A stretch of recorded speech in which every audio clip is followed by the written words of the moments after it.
안녕하세요. 푸시케 인사드립니다. 오늘은 요즘에 화제가 되고 있는 한강 작가의 노벨 문학상 소식을 듣고 쓴 글을 여러분께 읽어 드리려고 합니다. 한국에도 갔다 왔고 영상 제작을 못해서 굉장히 아쉬웠는데 한강 작가의 노벨 문학상으로 시끌시끌한 지금 끄적여 본 글을 읽어 드리겠습니다.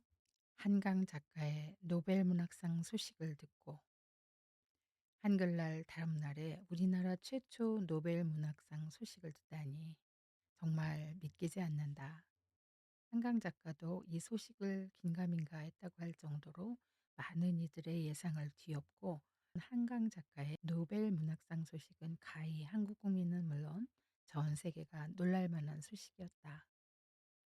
해마다 노벨 문학상이 발표되면 그 작가며 작품들도 찾아 읽고 듣고 하던 생각이 난다. 핑계 같지만 해외에 있다 보면 한국 책을 구하는 것이 그리 만만치 않아 대체적으로 접하기 쉬운 오디오북이나 영상을 찾아 듣거나 자료들을 찾아보며 궁금증을 채우기도 한다. 2020년 뉴욕 태생의 헝가리와 러시아의 피를 물려받은 시인 루이스 글릭의 시를 읽고 감동받아 그녀의 시를 좋아하기도 하고 2021년 압둘라자크 그루나가 수상했을 때는 사실 이때까지만 해도 그저 '아 이런 사람이 상을 탔구나. 이런 작가가 있었구나.'라고 했었다. 2022 년도 프랑스 작가 아니 에르노가 상을 탔을 때는 거의 그녀의 작품들을 직접 책으로는 읽지 않았지만 지금처럼 그의 작품을 읽고 듣고 했던 생각이 난다. 어떤 작품인지 읽으며 들으며 생각에 잠겼던 날이 생각이 난다. 여성 작가라 그랬을까? 아니면 그녀의 독특한 개인적인 체험이라 그랬을까? 자신이 경험하지 않은 것들은 쓰지 않는다는 아니 에르노의 작품들은 지극히 개인적이고 은밀한 글들이 많아서 어쩌면 호불호가 있었을 법한 작품들이 꽤 있었다.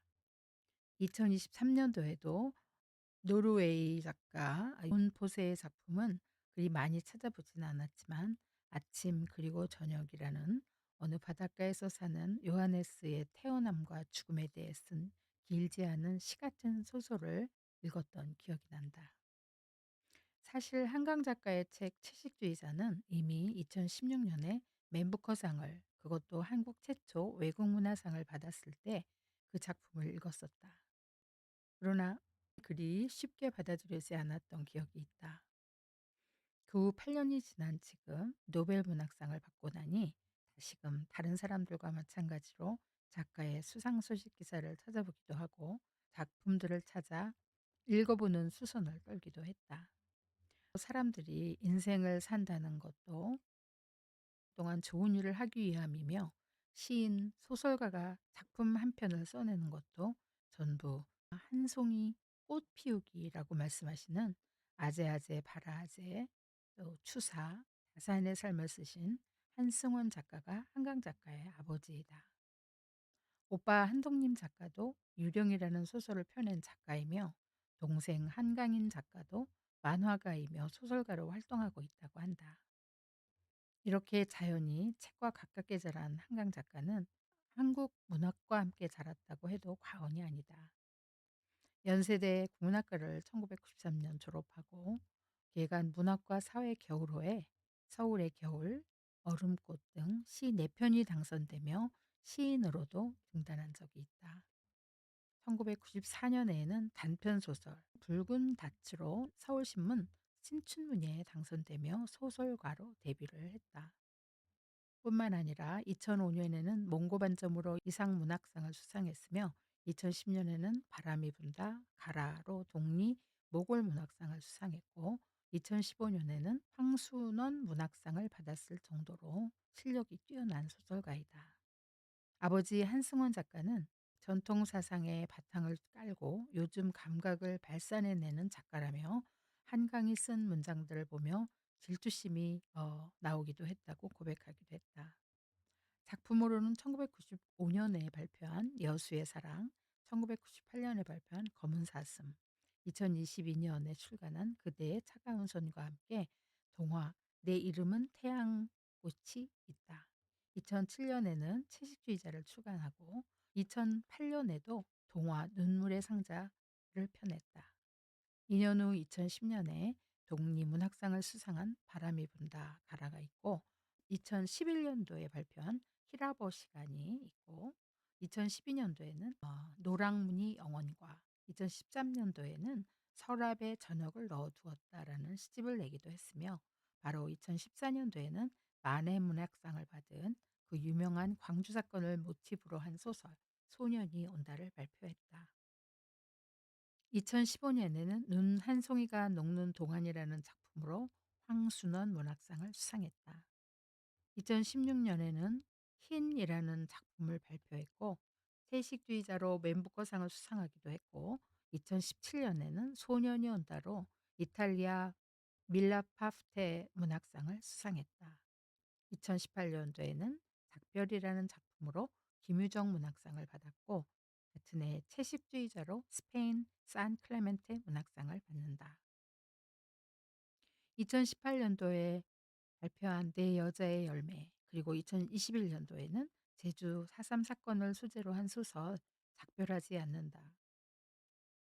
로는 2013년 11월에 한국에서 가장 위대한 작가로 여겨진다며 한강 작가의 책이 출판되는 것은 한국뿐이 아니라 국제적으로도 하나의 사건이 된다라고 심사위원단이 이야기했던 프랑스 메디치 외국문학상을 수상했고 2023년도 3월에는 에밀 김의 아시아 문학상을 받았고 결국 2024년 10월 10일에 노벨 문학상을 받은 것이다. 끊임없이 소설, 시, 동화를 발표하면서 갖가지의 상을 수상하는 부지런한 작가이기도 하다. 그리고 2007년부터 2018년까지는 서울예대 미디어 창작학과 예비 작가들을 상대로 소설 창작론을 가르치기도 했다. 한강 작가가 노벨 문학상을 수상한 건 데뷔한 지 꼭 30년 만이며 국내 최초 근대 소설이 한국에 소개된 지 107년 만의 일이라 우리나라 국민들에게는 더 영광스러운 일이 아닐 수 없다. 노벨 문학상을 주관하는 스웨덴 할리머는 2024년 10월 10일 한국 시간 오후 8시 아들과 저녁을 먹고 있었던 한강 작가에게 역사적 트라우마에 맞서고 인간 삶의 연약함을 폭로하는 강렬한 시적 산문이라며 한강 작가를 수상자로 선정했다.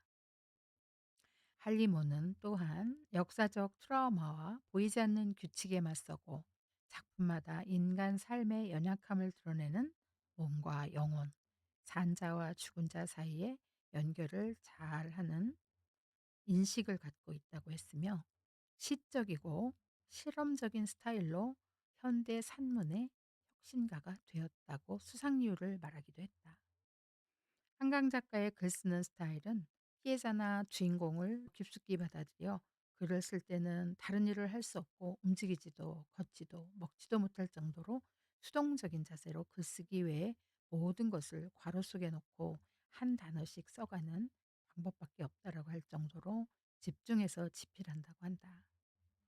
9년에 걸쳐 쓴 소년이 온다와 작별하지 않는다는 짝이라고 할 만큼 닮아 있고 정말 추웠다며 이젠 겨울에서 봄으로 돌아가 역사적 소설은 그만 쓰고 좀 더 개인적인 생명에 대한 소설을 쓰겠다고 말한 지 얼마 되지 않아 노벨 문학상을 받게 된 것인데 그 후 다시 쓰지 않겠다던 역사 소설이 또 나올 수 있을지도 잠옷 궁금해진다. 한강 작가가 애정하는 작품은 힘들게 쓰기도 했고 개인적 변화를 느끼며 썼던 소년이 온다라고 하는데 자신의 소설이 아니라 소년 그리고 희생된 모든 사람들이 써준 것이고 한강 작가는 다만 삶의 시간과 감각을 빌려준 것이라며 겸손하게 이야기한다. 광주가 고유 명사가 아니라 얼굴을 바꿔서 돌아오는 보통 명사이며 인간의 존엄성과 폭력성이 극단적으로 공존한 시공간이라고 말하기도 한다. 한강 작가는 인간에 대한 의문이나 인간이 가진 폭력에서 느끼는 고통이 있는데 이 소년이 온다를 쓰면서 인간의 존엄한 면을 바라보고 싶다는 생각을 하게 되었다고 말하기도 한다. 어떤 작품을 하든 인간의 존엄을 좀 더 오래 들여다보는 글을 쓰고 싶다며 이렇게도 변조하고 저렇게도 변주해 보려 한다면서 작가에게 지금 중요한 것은 앞으로 계속 글을 쓰는 것이라며 '내가 완성할 수 있을까?'와 '완성하면 좋겠다.'를 오가며 글을 쓰는데 어떤 작가인지는 잘 모르겠다고 하던 한강 작가는 이제 떳떳한 이제 떳떳하고 어엿한 노벨 문학상 수상 작가가 되었다. 국내 최초 노벨 문학상, 아시아 최초 여성 노벨 문학상, 121 명의 노벨 문학상 수상자 가운데 다섯 번째로 젊은 작가, 44 살에 받은 알베르 까미 이래 살아있는 작가 중엔 두 번째로 젊은 작가라 한다. 게다가 이렇게 명실상부 저명한 노벨 문학상을 탔기에 모든 이들의 생각으론 축하하고 잔치 벌일 일이라고 생각했지만 전쟁이 치열해 날마다 사람들이 죽어나가고 있는 상황에서 우리가 어떻게 축하를 할 수 있겠느냐며 이러한 비극적인 사건들이 벌어지고 있는데 제발 축하하지 말아 주세요. 스웨덴 아카데미가 나에게 이 상을 준 것은 즐기라고 준 것이 아니라 더더욱 냉철해지라고 준 것이라며 축하 행사를 거절한 작가의 의식에 박수를 보낸다. 한강 작가에 관한 많은 기사와 많은 글을 읽었더니 하고 싶은 말도 많고 쓰고 싶은 말도 많은데 오늘은 여기까지 쓰고 다음에 쓰기로 하겠다. 작품을 이리저리 훑어보면서 느꼈던 감정이나 작품에 대한 거는 다음에 쓰기로 하겠습니다. 끝으로 한강 작가가 1993년 발표한 시 얼음꽃을 소개하며 마무리한다. 얼음꽃 한강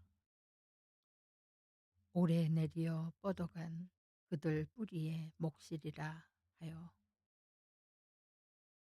하여 뿌리 여인 나는 단 한 시절에 몇 등도 오르지 못하였고 헛개비 헛개비로 뒹굴다 지친 고갯마루에 무분별한 출분의 꿈만 움켜놓았다. 모든 미어지는 가슴들이 그들 몫에 미어지는 가슴들이 그들 몫에 미어지는 꽃이라면 세상의 끝까지 가리라 했던 죽어서라도 보리라 했던 저 숲 너머의 하늘 무엇이 꿈이냐 무엇이 시간이냐 푸르름이냐 빛이냐 나무여 나무여 잠깐의 참회를 배우기 위해 그토록 많은 세월을 죄지었던가 알 수 없다. 알 수 있는 것은 다만 이 목마름을 건너 저 버려진 잡목숲 사이로 몸 번져야 할 일. 몸 번져 오래 울어야 할 일. 좋다. 계절이여 오라. 눈발이여 허부어라. 이 불타는 소액을 뒤덮어다오. 그 위에 찬란히 춤추어도 좋으니. 네, 여기까지였습니다. 너무 길게 읽었더니 침이 다 마르네요.